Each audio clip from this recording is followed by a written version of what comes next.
The producer's purpose is to suggest some possible explanations, but not necessarily the only ones, to the mysteries we will examine.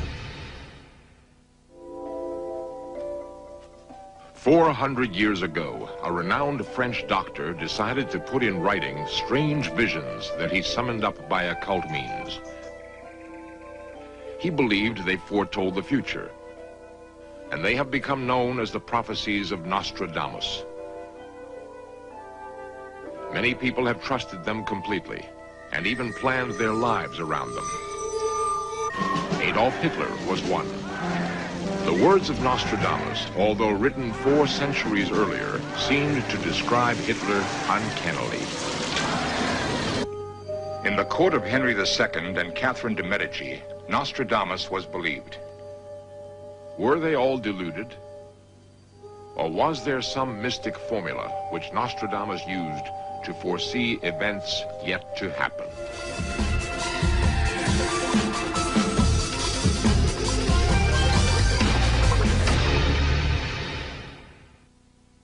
Early in the 16th century, Nostradamus gained fame as an astrologer after he published prophecies in verse form. Nostradamus described his method of predicting the future. Sitting alone at night in secret study, it is placed on the brass tripod. A slight flame comes out of the emptiness and makes successful that which should not be believed in vain. The wand in the hand is placed in the middle of the tripod's legs. With water, he sprinkles the hem of his garment and his foot. A voice, fear, he trembles in his robes. Divine splendor, the god sits nearby.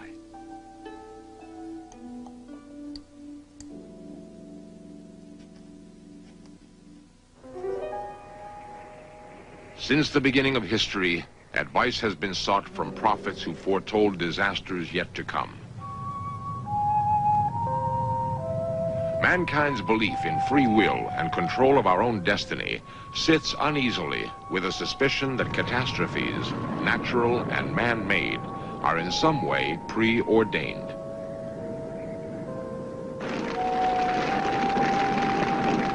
Nostradamus himself believed that his predictions were of fates that could be avoided, destinies that could be changed.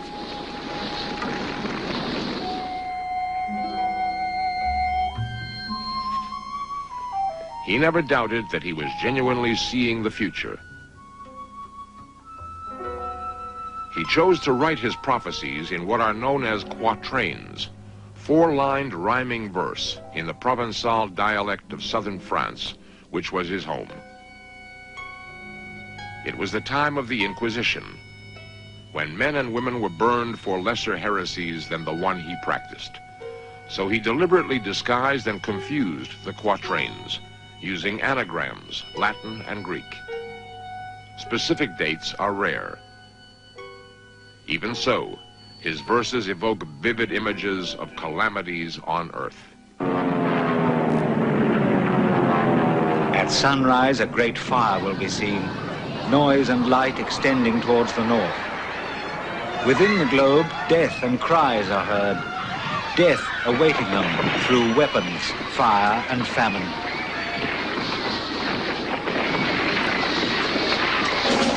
The greatest army on the march put to flight will scarcely be pursued further.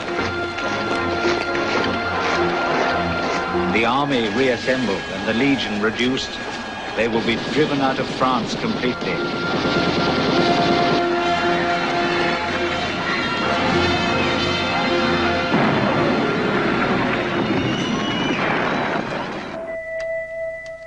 He organized his quatrains in groups of 100 called centuries. Nearly 1,000 predictions have come down to us. His fame spread with extraordinary speed after publication of the first volume in 1555. At the court of Henry II and Catherine de' Medici, they were read avidly. One was of particular interest because it was thought to predict the manner of the king's death. The young lion will overcome the older one in a field of combat in a single fight. He will pierce his eyes in their golden cage. 2 wounds in one, then he dies a cruel death. An Italian prophet had already warned Henry II that both the beginning and end of his reign would be marked by a duel. The first duel had been fought without injury, and now it was thought that the king's jousting days were over.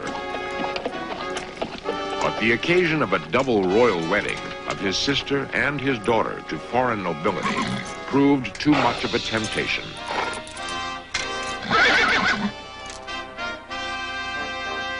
He faced his young lion, Count Gabriel de Montgomery. The young lion will overcome the older one in a field of combat in a single fight. The king wore a protective visor, according to contemporary accounts, made of gold. Was this, as Nostradamus called it, a golden cage? A field of combat in a single fight.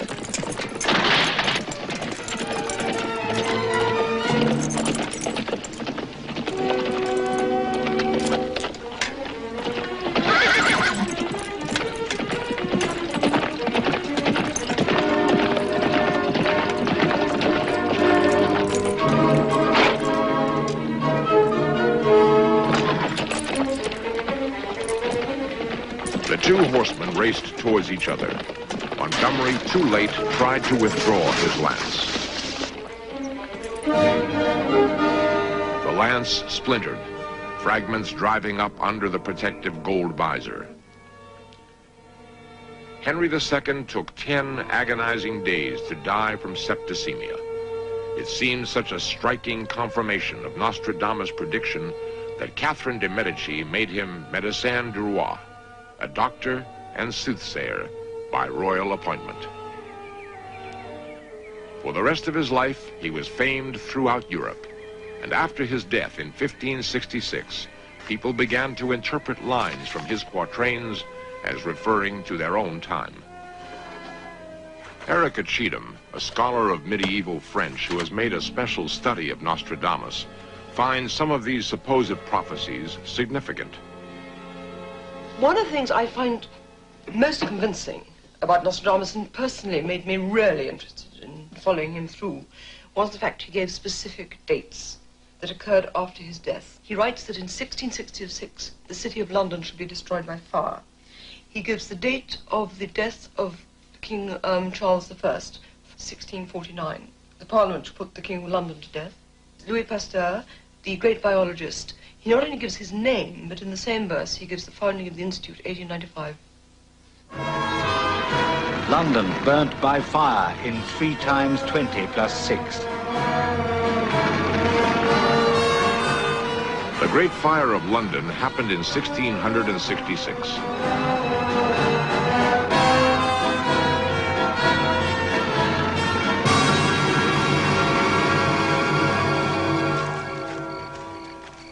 The French Revolution in 1791. By night he will come through the forest, 2 partners, in a roundabout way. The Queen, the White Stone. The Monk King, dressed in grey at Varennes. Marie Antoinette, her hair turned white through shock, escaped with Louis XVI secretly through the town of Varennes. For not wanting to consent to the divorce, which then will be recognized as unworthy, the king of the islands will be forced to flee, and one put in his place who has no sign of kingship. King Edward VII of Britain abdicated because of his love of Mrs. Simpson and spent the rest of his life in exile. His brother George, who never expected nor wanted to become king, ruled in his place. But for those who see Nostradamus as having an outstanding prophetic gift, 2 names are always put forward: Napoleon, Hitler. Both names, if they were truly foreseen by Nostradamus, were disguised or coded. Napoleon was written as an anagram: Pau, Ne, Laurent. Juggle these around, and they become Napoleon Roy, Napoleon the King. Napoleon, after his defeat at Waterloo, was exiled on the tiny island of Elba. After his escape and his victorious 100 days, a new empire began to grow for him. Stained with murder and enormous adulteries, the great enemy of all mankind, he will be worse than his ancestors, uncles and fathers, in steel, fire and water, bloody and inhuman.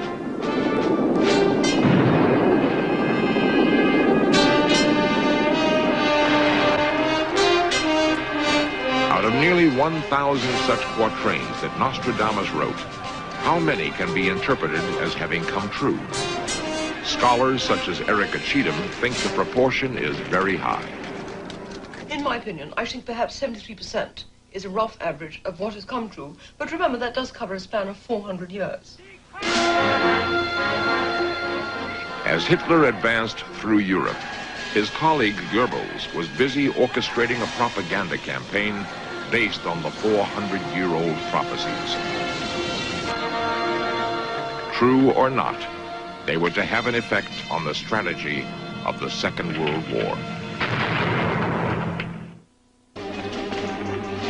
It was Frau Goebbels, wife of the Nazi propaganda minister, who first alerted Hitler to the strangely accurate way that Nostradamus seemed to describe events leading to the war in Europe. Ellick Howe, a former British intelligence agent, detailed to assess the influence of Nostradamus on Hitler, explains what happened. Around the 20th of November, 1940, once Goebbels was actually sleeping at home with his wife. She was reading a book about ancient prophecies, and she was so excited about what she read about a particular prophecy which had been attributed to Nostradamus that she woke her husband up and said, Joseph, you must listen to this. There's this prophecy that there'd be a war in Poland in 1939 and it would be the end of the British Empire.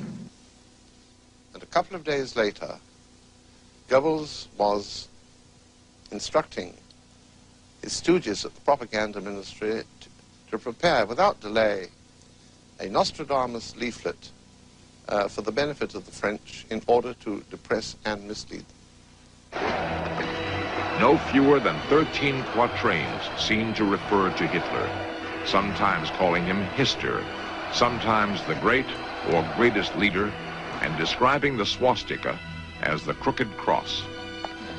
Even before hostilities began, military leaders on the French side began to dig the Maginot Line, according to instructions apparently given by Nostradamus.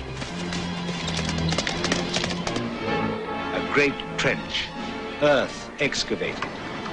The water will be divided into 15 parts. The Nuremberg Rally and the invasion and occupation of France.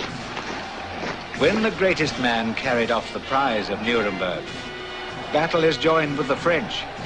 He makes preparations. Some will regard him as good, others bad or uncertain.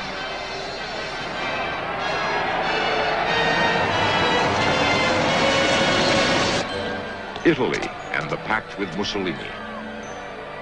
Not far from Venice, the two greatest ones of Asia and Africa will be said to come from the Rhine and Hitler.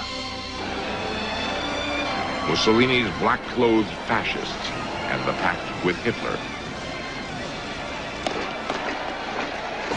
Liberty will be occupied by a black, proud and villainous man. By Hitler, the Republic of Venice will be vexed.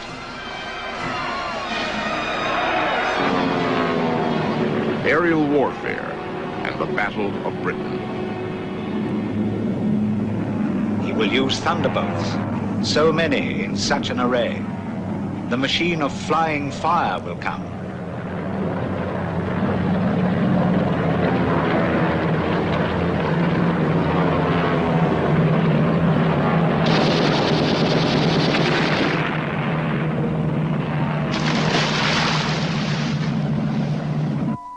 A skeptic would call these quatrains obscure and irrelevant. And was Nostradamus genuinely foreseeing a swastika when he wrote the following?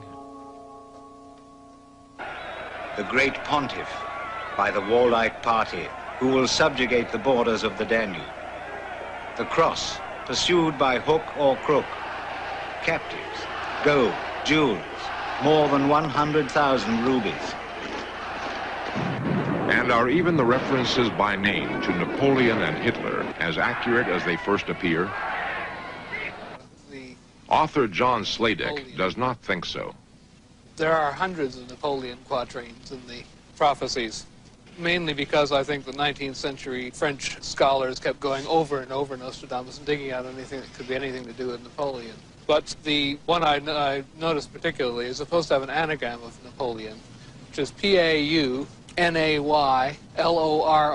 If anybody can make Napoleon out of this, they're a pretty good mystic themselves. In fact, it could be an anagram of just about anything. It could be an anagram of your pal Anon. There are a number of predictions which refer to something or someone called Hister, H-I-S-T-E-R. And this is usually taken by the Nostradamus believers as Hitler. But in fact, it was a reference to the Danube River, which was called the Easter River in Nostradamus' time. It is said in defense of Nostradamus that he made his prophecies deliberately obscure in order to escape the charges of heresy and witchcraft. Moreover, if it is possible to look into the future, everyone in history who has attempted to do so has said that the picture is uncertain and indistinct, as if they are permitted only glimpses of what might be. Self-fulfilling prophecy. Ron Warmoth, modern psychic, often consulted by the business community, explains foretelling the future. And the true psychic part, or precognitive part, which is being able to sort of see around the bend in the river, as Einstein put it, is relatively rare in that sense where it's completely without any sort of an input. I do believe that, that we can prevent future events. I'm not a fatalist. I happen to believe that we do have free choice. And I feel that being forewarned is being forearmed, which means that if a psychic tells you something that's negative, you can change it. If the Nostradamus predictions come true in our lifetime, might they help to establish his authenticity? They speak of actions begun by a man in France leading to a crisis in Persia, the land now called Iran. It was indeed in France that the Ayatollah Khomeini lived in exile before returning to take over from the Shah. Erica Cheatham finds this completely convincing. When I wrote it initially, I said that this particular prediction was rubbish. It's number 70 in Century 1. It talks of a man in a turban who shall sit in France plotting the downfall of the Emperor of Persia. Unbelievable. Another quatrain can be taken to predict that the Prince of England will marry and that he will be the last prince on the English throne. Lastly, he seems, according to Erica Cheatham, to speak of the San Andreas Fault. A great earthquake. He gives an astrological date, the sun in 20 degrees of Taurus, which means May the 10th. He does not give the year.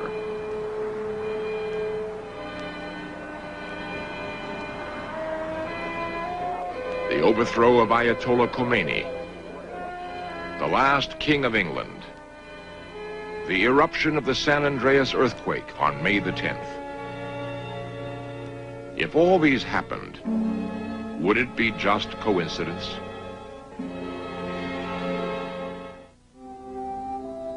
One striking aspect of the prophecies of Nostradamus is that where they seem to mean something, they have often been unfulfilled. Hitler saw himself as the conqueror of Europe and Russia. Neither Nostradamus nor any of his astrologers foresaw his downfall. Napoleon believed he would win at Waterloo, as predicted by Nostradamus. He lost. There's certain quatrains which were taken to mean the French Revolution, and then were taken to mean the Napoleonic Wars, and then were taken to mean the First World War, and then were taken to mean the Second World War. So I don't suppose anything that's that vague really is of any value at all as far as predictive power. So far, a lot of the things he said have come true, or there has been accuracy there, because I believe he did predict the Second World War. He's predicted also to do with the massacre of the Jewish race. He also predicted a great deal to do with Hitler. He also predicted a lot of our problems we have with Russia, and many different things, and he has been very accurate. I mean, I think it has to speak for itself. In the end, perhaps most prophecies mean just what the listener intends them to mean. Possibly those rare, true glimpses of the future that some people seem to have are half coincidence and half foresight. Perhaps they owe as much to self-fulfillment as to the supernatural. We cannot be sure.